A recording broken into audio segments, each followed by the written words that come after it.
Welcome to USSO's Eyes on Events. Hello and welcome to a particularly unique episode of Eyes on Events, the first in our very creatively entitled sub-series, Eyes on Exhibit. Today, I'm delighted to be sitting down with Christopher Riopelle, the Neil Weistreich curator of post-1800 paintings at the National Gallery in London. Across a long and storied career in art, Christopher has held curatorial positions at the J. Paul Getty Museum and the Philadelphia Museum of Art, and has taught at New York University, the University of Pennsylvania, and the American University in Paris. He has also curated exhibitions ranging from Gauguin's portraits to Thomas Cole Eden to Empire, Ed Ruscha, Course of Empire, and Australia's Impressionists.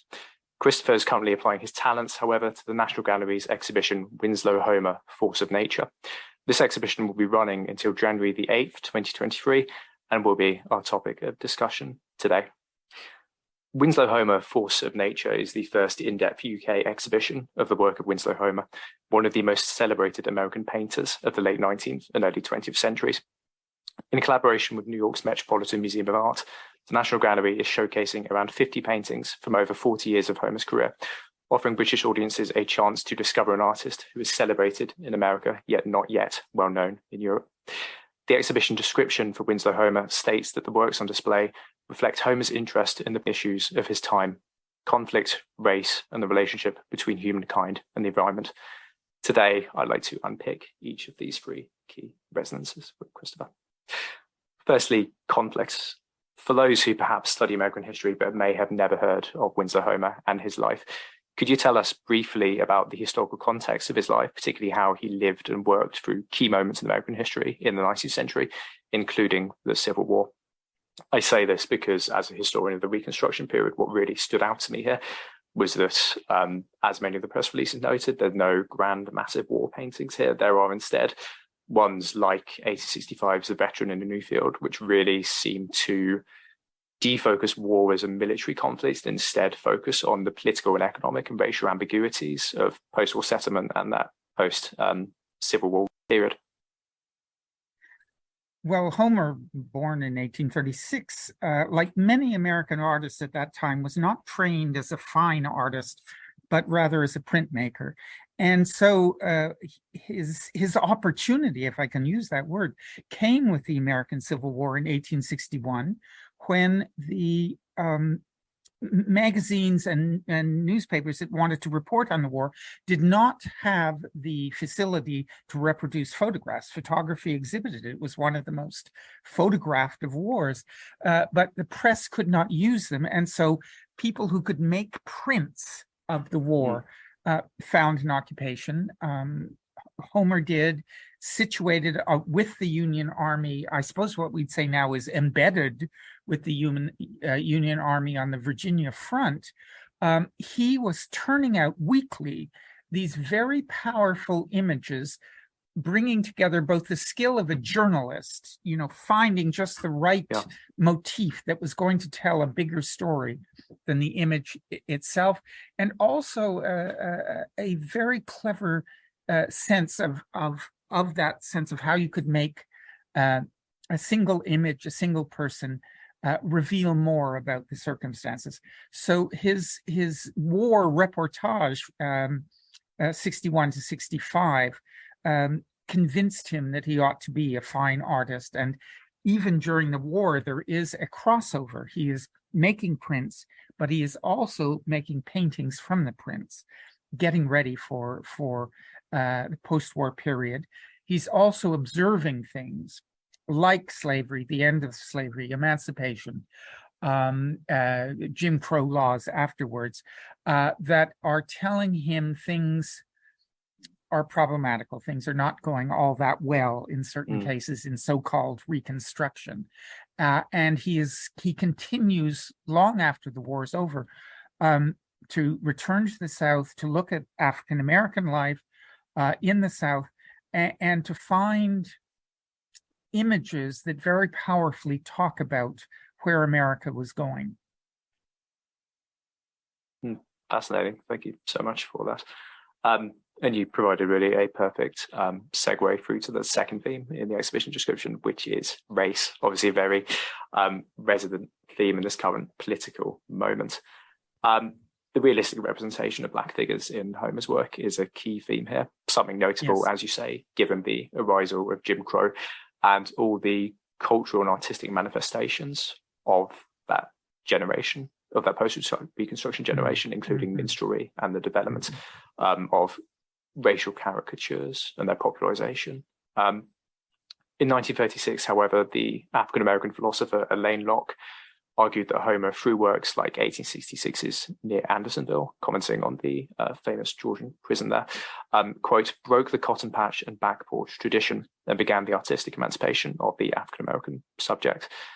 Simply put, in the face of all those challenges and all those cultural prescriptions regarding depicting Black figures at this point, why and how did Homer break these expectations in his art?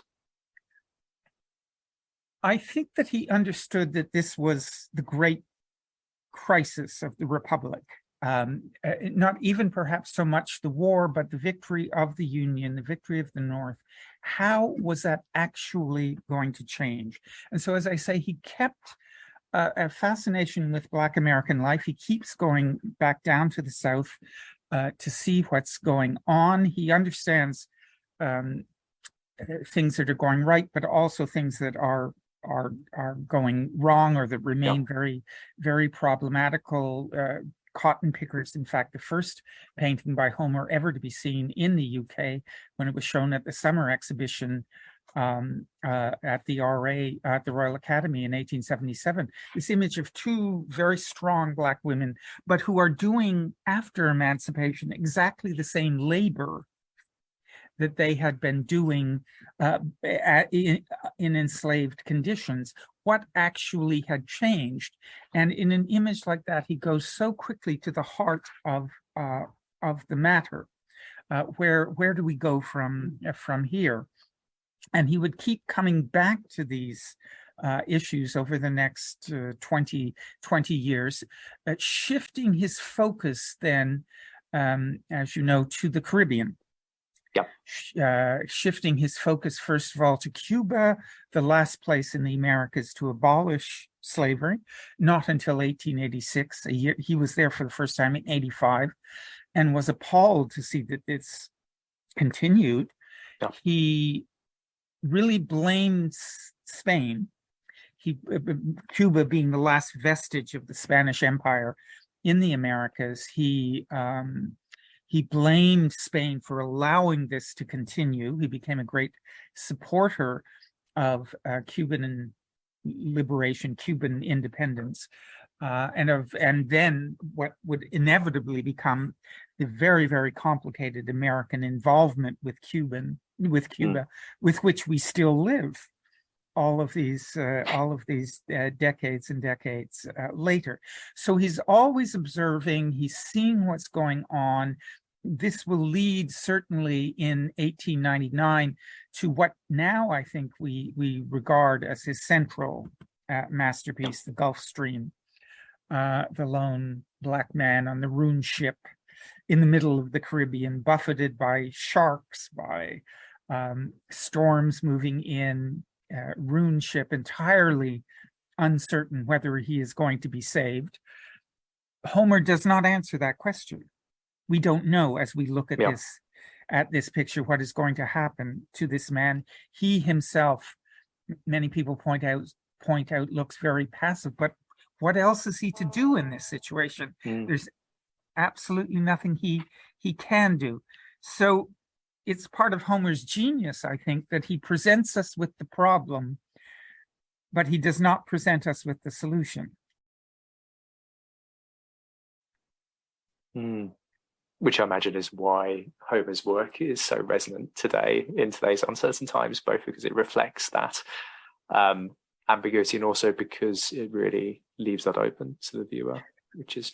Well, I think this is something to which Alain Locke was responding, that he had seen the minstrelsy tradition out of which so much American art, and which from time to time Homer himself evoked.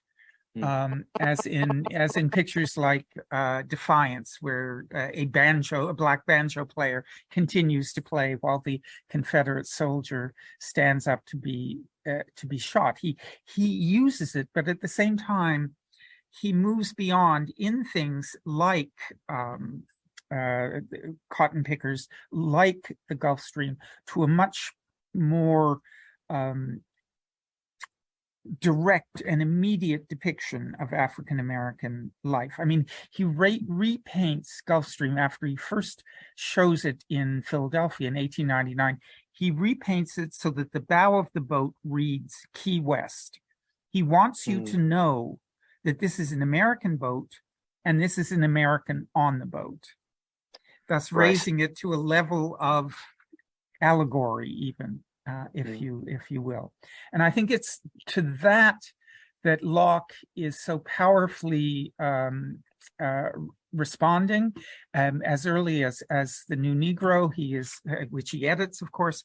Yep. He is conscious of those people, like, for example, Dr. Barnes in Philadelphia, whom he asked to write about African sculpture, who understand or are beginning to come to an understanding of the complexity of African and African American art and life. Yeah, and it's worth also saying that many of these paintings are to do with African American women, and I imagine that's itself quite remarkable in this time period. Yes, I can't think of other artists who are doing this with the imagery of women, but then when he comes in 81 to color coats here on the North Sea, the fishing village, he is fascinated by the men in the life-saving brigades going out to save people in peril upon the sea. But he is also equally fascinated by the role of the fisher women, waiting for their men, protecting the children, being stalwart, maintaining social cohesion in extraordinarily difficult situations. Thank you, Christopher, for that answer. I'm afraid that great discussion point was the end of the first half of our episode of Eyes on Exhibit with Christopher. Nevertheless, we have a whole other 12 minutes or so of this just great interview, which will be released next week via USSO. There, we'll discuss Homer's transnational vision, his portrayals of nature, Christopher's tips for the enigmas of the London art world, and the benefits of bringing painters like Homer across the Atlantic.